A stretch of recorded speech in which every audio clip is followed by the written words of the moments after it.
Meu Deus, onde os recursos acabariam, porque os irmãos não estariam trabalhando mais, não estariam mais estudando, os recursos acabariam, e quem é que estaria mantendo os cristãos hoje? Então, hoje nós não precisamos viver dessa forma. Paulo advertiu aos Tessalonicenses, porque eles estavam cometendo esse erro também. Não queriam mais trabalhar, achavam que Jesus voltaria naqueles dias.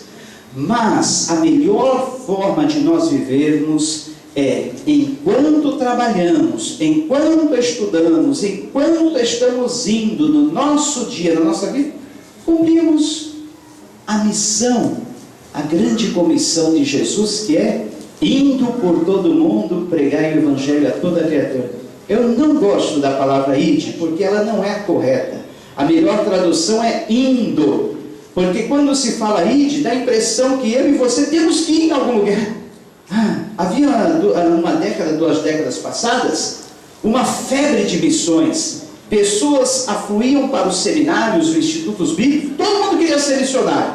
Um falava, eu na época que eu entrei no seminário, em 85, era assim, cada um tinha um chamado. Eu tenho um chamado para a África, outro dizia, eu tenho um chamado para Londres, eu tenho um chamado para os Estados Unidos, eu tenho um chamado para a Europa, eu tenho um chamado para o Japão.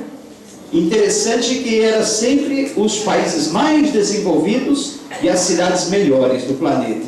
E eu falava, nunca eu senti um chamado de Deus. Na verdade, naqueles dias não, mas depois que eu casei com a Sandra, eu senti um forte desejo de ir para a Espanha. Tudo parece que girava em torno da Espanha. Todo lugar que a gente ia parece que tinha alguma coisa falando de Espanha. Onde nós líamos, onde nós víamos, parece que só víamos Espanha, Espanha, Espanha.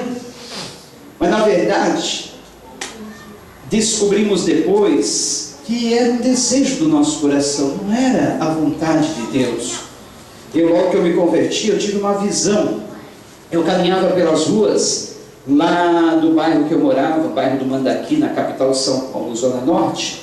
Eu estava subindo a rua de casa num dia pela manhã, quando apareceu o mapa mundi na minha frente, todinho iluminado nos seus contornos, aquela visão bonita, o mapa mundi assim aberto na minha frente, todo iluminado.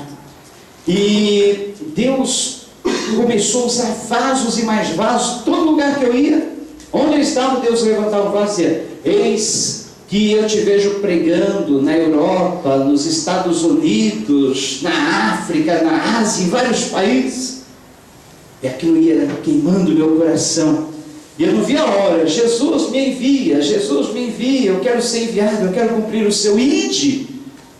E quando eu casei, que nós pretendíamos ir para a Espanha, eu acreditava que era lá que Deus tinha a grande missão mundial a cumprir na nossa vida. E o tempo passou, veio o primeiro filho, Heber, as coisas já começaram a ficar mais difíceis para irmos para o campo, fizemos todo o treinamento missionário pela Missão Kairos. Eu estava trabalhando em uma empresa de consórcios de caminhões, todos os vendedores, colegas meus, vendiam. Eu fiquei 10 meses naquela empresa, recebi uma bela ajuda de custo, um belo salário fixo que dava para nos mantermos, dava para colocar combustível no carro, andar o mês todo, viver bem mesmo. Hoje giraria em torno de uns R$2.000 toda a ajuda que eu recebia para vender aqueles caminhões. E meu propósito é, se eu vender um caminhãozinho menor, que daria aí uma comissão de uns 5, 6, 7 mil reais, eu iria utilizar todo aquele dinheiro no meu treinamento, no meu e no treinamento missionário da Sandra, e nós iríamos para a Espanha, porque nós precisávamos mais ou menos, um pouquinho menos disso, para nós irmos para o treinamento missionário e de lá sermos enviados. Mas o propósito de Deus não era esse, porque eu fiquei 10 meses naquela empresa e não vendi nenhum consórcio de caminhão, não vendi um caminhão, e todos os meus colegas vendiam. Até que o gerente, ele não teve mais paciência, ele nos demitiu. E com a rescisão do contrato daqueles 10 meses, nós passamos quase um ano evangelizando no bairro do Jardim da Represa, onde nós morávamos. Ganhamos vidas para Jesus ali, tínhamos um trabalho com crianças, e daquele trabalho com crianças, as crianças foram trazendo os pais. Hoje tem uma bela igreja lá em São Bernardo do Campo, no Jardim da Represa, porque A missão que Deus tinha para conosco era ali, naquele bairro pobre, às beiras da represa Billings, e nós ali trabalhamos 3 anos antes de virmos para cá. Não era na Espanha, porque senão Deus teria permitido que eu teria vendido pelo menos um caminhãozinho, ou até 2, 3, para a gente passar 3, 4, 5 anos no campo, sem depender de ninguém. Mas este não era um propósito de Deus. Hoje, quando eu vejo os nossos CDs de pregação, DVDs, rodando pela Europa, Estados Unidos, Ásia, quando eu vejo no YouTube a estatística onde os vídeos dos cultos da igreja são assistidos, eu fico pasmo. Eu falo, olha, esse vídeo foi assistido lá nos Estados Unidos, foi assistido lá na Espanha, foi assistido na Itália. Outro dia eu recebi um e-mail da Itália, de uma irmã que mora lá, e estava se dizendo agradecida pelas mensagens que ela estava assistindo, ouvindo, pregadas aqui na igreja. E outros e-mails que a gente recebe, e fica sabendo que pessoas em outras várias partes do mundo estão se edificando através dessas palavras. Aí eu me lembrei das profecias. Eis que eu te vejo pregando na Europa, África, Ásia, Estados Unidos e outros lugares do planeta. Hoje eu não tenho mais pretensão nenhuma de ir para nenhum lugar do mundo. Eu estou satisfeito com o meu chamado aqui mesmo, ou onde Deus tiver para mim. Eu estou satisfeito da forma como Deus usa.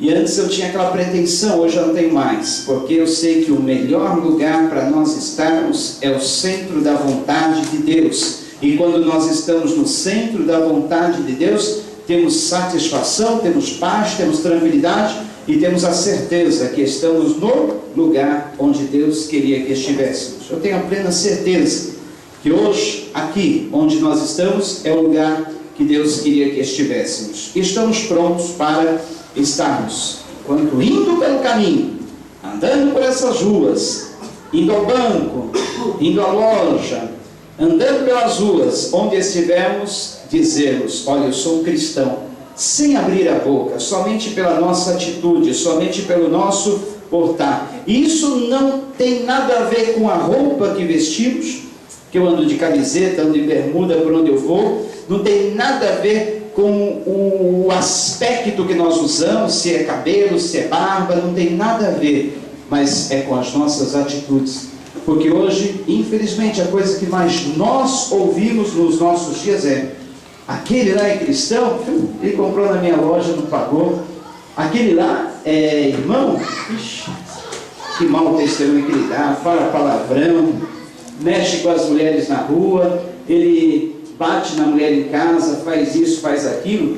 Infelizmente, se nós, todos nós cristãos, dessemos bom testemunho, ninguém nem precisava abrir a sua boca para falar de Jesus. O mundo conheceria quem nós somos, somente de olhar para nós. Então, através do livro de Atos, nós aprendemos que o único sentido da vida é cumprir a missão a qual fomos destinados.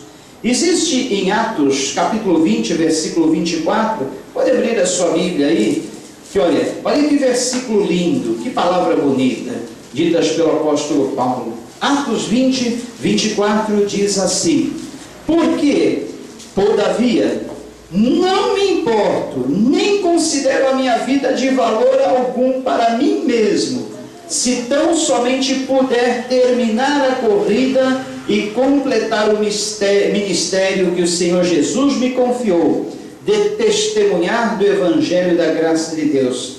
Olha, o apóstolo Paulo, que foi decapitado em Roma, ele considerava a vida dele de nenhum valor. Ele considerava a vida dele de menos preciosa, conquanto ele pudesse completar, terminar a carreira dele e o ministério de pregar o Evangelho a quem quer que fosse, testemunhando a graça de Deus. Eu estava pensando um pouquinho antes de vir para o culto aqui. No começo, ministério, eu queria estar entre os primeiros, sempre aquele desejo. Hoje não. Eu completando a carreira, chegando até o fim da corrida, isso me basta. Muitos têm o desejo de partir na frente, estar na frente, mas o mais importante não é quem chega na frente em primeiro lugar na corrida. O mais importante é completarmos o percurso, é completarmos a carreira, é terminarmos a corrida, chegarmos até o fim, amém? Esse deve ser o nosso desejo. Mas, queridos, para isso, nós temos que ser testemunhas. E para sermos testemunhas, precisamos ser cheios do Espírito Santo. O Espírito Santo é quem nos capacita para o nosso chamado. Ele capacitou a Gideão. Ele se considerava um nada, o menor da família dele, o menor da casa dele, o menor de toda a sua parentela. Samuel, pequeno, ouviu a voz de Deus. Isaías, ele diz em Isaías capítulo 6, no ano que morreu o rei Uzias, eu ouvi o Senhor, eu vi a glória do Senhor. Ele ouviu o chamado do Senhor: a quem me enviarei? Quem há de ir por nós? Jeremias, ele foi chamado também cedo. Ele disse: mas Deus, eu não sei falar, eu não passo uma criança. Ele já era um jovem, mas Deus disse: não digas que não sabes falar, que é uma criança, porque eu velo pela minha palavra para cumprir. Então é o Senhor quem nos capacita, é o Senhor que nos direciona.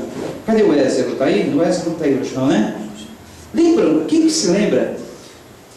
Há 2 ou 3 domingos atrás, quando eu preguei e na pregação mencionei Marcos 16:15, e esses sinais onde acompanhar aqueles que creem em mim, em meu nome expulsarão demônios, falarão novas línguas, se beberem alguma coisa mortífera não lhes fará dano. Quem se lembra? Lembra que no fim eu falei: Deus irá usar alguém aqui nessa semana numa situação frente a frente com o demônio. E eu falei: o que você vai fazer nessa hora? Ligar para o pastor, pedindo para ele vir? Amém? Nós vamos, sem problema nenhum. Como eu já tinha ido uma vez na casa dele, e Deus nos usou para expulsar o demônio da irmã dele. E aconteceu novamente.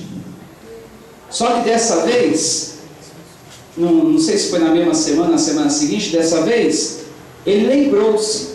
Ele recém-batizado, na semana do batismo dele, uma semana depois, o Ézero, ele recém-batizado, novo na igreja, ele se lembrou, quando ele viu a irmã dele chegando possessa na casa dele, totalmente mudada, transtornada, ele se lembrou dessa palavra: olha, recebereis poder ao descer sobre vós o Espírito Santo, sereis minhas testemunhas, tanto em Jerusalém, Judeia, Samaria, até os confins da terra. E esses sinais hão de acompanhar aqueles que creem em meu nome: expulsarão demônios, falarão novas línguas, se beberem alguma coisa mortífera não lhes fará dano. E na hora ele lembrou-se dessa palavra e disse que ele colocou a mão no peito da irmã dele, expulsou aquele demônio, falou: em nome de Jesus, sai dela. E o demônio gritou dentro da irmã dele: ai, sua mão está quente, sua mão está me queimando. E o demônio foi expulso.